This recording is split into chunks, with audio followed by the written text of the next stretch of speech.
Kunjungan ke daerah dalam rangka menyusun dan menghimpun dukungan politik dari kalangan akar rumput belakangan ini menjadi pekerjaan pokok Anies Baswedan pasca ditetapkannya ia sebagai calon presiden oleh Partai Nasdem. Perjalanan safari politiknya tersebut dilakukan di tengah ketidakpastian nasib koalisi perubahan bentukan 3 partai, masing-masing Nasdem, Demokrat, dan PKS. Seperti menolak berpasrah diri pada keadaan, Anies terus bergerak menghimpun kekuatan di luar partai yang telah mengusungnya itu. Dengan mengandalkan popularitasnya yang kini sedang menanjak, Anies menyasar wilayah pemilih yang selama ini dikenal sebagai lahan suburnya kaum oposisi, seperti Aceh dan Sumatera Barat. Seperti sudah bisa diprediksi, kehadiran Anies di Aceh dan juga Padang disambut hangat oleh masyarakat kedua daerah tersebut. Lain halnya dengan Ganjar, Gubernur Jawa Tengah ini meski statusnya hingga saat ini belum menampakkan diri bakal diusung menjadi calon presiden, tapi telah jauh-jauh hari dilirik oleh partai politik dari kelompok koalisi, termasuk Nasdem sendiri sebelum memutuskan Anies. Jokowi bahkan terang-terangan mengendorse sosok berambut putih ini dalam pertemuannya dengan relawan Nusantara di Gelora Bung Karno beberapa waktu lalu. Sekali lagi, meski kepastian Ganjar Nyapres belum jelas hingga saat ini, tapi bisa disimpulkan ia merupakan figur kuat yang akan bertarung di pemilihan presiden 2024 nanti. Entah dari koalisi mana ia berada.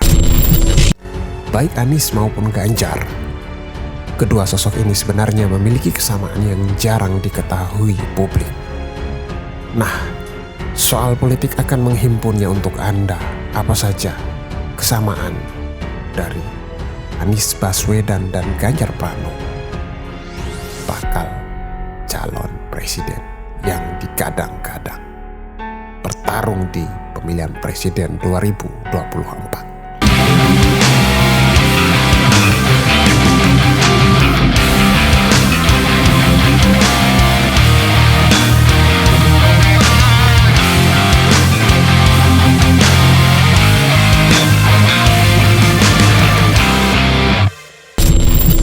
Sama-sama dekat dengan Jokowi. Anda tidak bisa seenak udelnya mengatakan hubungan Anies dengan Jokowi tidak seharmonis hubungan Jokowi dengan Ganjar. Jika belakangan ini Ganjar dan Jokowi tampak akrab satu sama lain, itu kemudian bukan berarti Anies dan Jokowi saling berjarak. Bahkan kalau kita ingin fair, Anies adalah salah satu tokoh kunci yang turut mengantar Jokowi ke puncak kekuasaan saat tampil menjadi juru bicara kampanye Jokowi dan Yusuf Kala pada Pilpres 2014 silam. Anies juga ikut duduk dalam kabinet Jokowi JK sebagai Menteri Pendidikan dan Kebudayaan. Sama-sama jebolan UGM. Dalam sejarahnya, kampus tertua di Indonesia ini telah berhasil menelurkan sosok-sosok berpengaruh di negeri ini. Tokoh politik yang masih aktif saat ini juga banyak yang berasal dari kampus biru yang terletak di Yogyakarta, termasuk Jokowi sendiri. Nah, Anies Baswedan dan Ganjar Pranowo adalah salah dua di antaranya. Anies berasal dari Fakultas Ekonomi Angkatan 1989, sedangkan Ganjar berasal dari Fakultas Hukum Angkatan 1987. Sama-sama menjadi gubernur. Saat Anies menjabat Mendikbud di dalam pemerintahan Jokowi, Yusuf Kala pada 2014, Ganjar telah menjadi gubernur Jawa Tengah kala itu. Pada tahun 2016, posisi Anies di-reshuffle dan praktis keluar dari jajaran kabinet. Lepas dari Mendikbud, Anies kemudian menjajal peruntungannya di kontestasi Pilgub DKI berpasangan dengan Sandiaga Uno. Ia menang dan menjabat sebagai Gubernur DKI periode 2017 sampai masa jabatannya berakhir pada 2022. Di sisi lain, Ganjar melanjutkan kepemimpinannya di Jawa Tengah untuk periode berikutnya setelah menang dalam pemilihan gubernur Jawa Tengah pada 2018 yang lalu. Sama-sama sosok capres potensial. Nama Anies Baswedan dan Ganjar Pranowo meroket dalam survei elektabilitas yang diadakan oleh beberapa lembaga survei nasional. Nama keduanya bahkan menempati puncak tertinggi, meninggalkan tokoh politik lain yang dari sisi karir politik sebenarnya lebih jauh dari mereka.